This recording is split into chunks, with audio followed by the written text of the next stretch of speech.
Yeah, so tell me how you actually found this. So I remember growing up, we'd come across all these breast cancer campaigns that Protective Mom has put up, and must say it's an excellent job because had it not been for Protective Mom, I don't think I would be here right now. And I remember this one fine day, obviously I was watching TV, very annoyed that my mom called me out of nowhere, and I said, okay, what is it, Amma? And she said, Else I have this concern, my breast looks slightly different, can you come check it out for me? So I said, okay. I went in and checked and I'm like, no, there's nothing, nothing to be concerned about. I went out, but then it clicked me, all those times that people kept telling me that, breast cancer awareness is very important. You need to understand that it's not something that you can neglect and, ignore. It could be something, it wouldn't hurt to check. Please go check. So I'm coming back to her, knocking on her door, like, Amma, please make sure you check this out because, for all I care, it could be something. So just go and check it out. And I remember 2-3 days later, I still had no news from her. So and then that's when I started bothering her and I started questioning her. And I'm like, Amma, go check it out. Go to the doctor. It's not going to take more than 40 minutes at night. Exactly. I'm proud to say I was an irritating monster.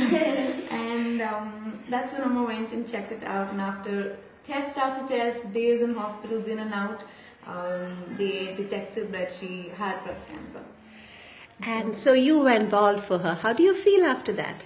I feel happy, honestly speaking, because when I had hair, I felt bad for her. I felt actually sad that she was feeling sad because we always have this thing when she feels sad, I feel sad. When I feel sad, she feels sad. So we have that thing where it goes like that. I felt really, really bad for her. So I was begging her since the start. And at first I didn't know that she had this. But when I heard my sisters on the phone speaking to my relatives about this, I found out. And then we got used to me finding out about that. And yeah, that's how it happened. And how did you feel when you lost your hair? Actually, I had a friend, she had faced the same situation, so she kept telling me each and every day, like, this is going to happen, this is going to happen. And I remember the day before, she told me, like, Elizabeth, even I didn't lose it like the first 12-13 days, and then I thought maybe I'm the lucky one that that I'm not going to lose. But then the next day I lost. So I said, yeah, maybe. I call her Malli. Okay, Malli, maybe I'm also the lucky one. I'm not losing my hair. I started pulling my hair. No, it was not coming out. But the next day, when I combed my hair, it started coming out. But then, yeah, the family, everybody, my husband, everybody was telling me it's okay, fine, and everything. But then I cannot stop telling this.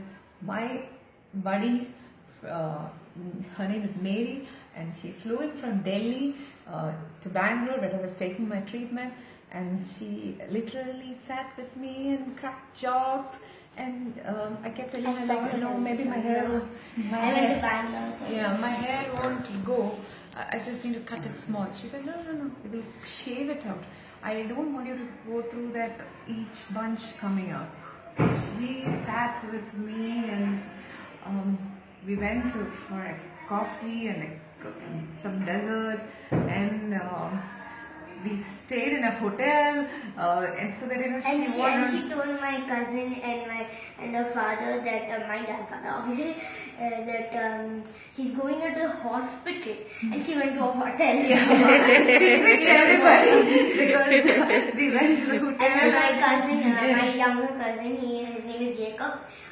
He found out about this and he told my grandfather. Yeah, but then we tricked everybody, and yes, we did had I smoothed to its sail. Without the support of my friends, I wouldn't have done this. And my family, of course, they are a big, it's big supportive, strong family. Yeah, but then I had like a lot of other issues, but of course this little girl also helped me. And how did you help her? I think that being positive is really, really important. Like, if you're negative, then immediately you're going to be really down and upset. And I remember catching mom cry like almost every single day. But I told her that, Mom, everything happens for a reason.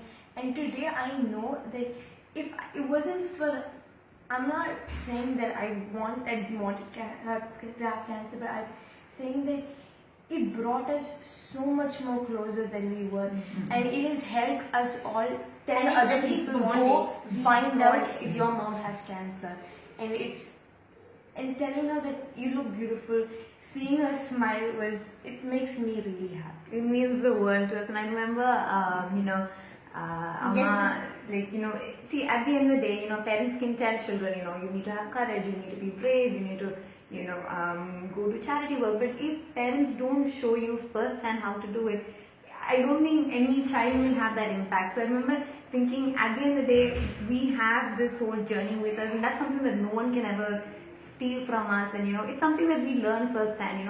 I know for a fact that if me, Sarah, Maria will ever have an issue in the future, we look back at this time and say, that was probably the worst time of our life, but we've sailed through. We're here now. It's behind us, and there's nothing that can shake us apart anymore. So I think this gives us more strength than anything ever will. And I remember one time when just the three of us, that was not there. We went out, we were like girls, so we felt really happy, and we forgot that that all of this happened, and we felt good.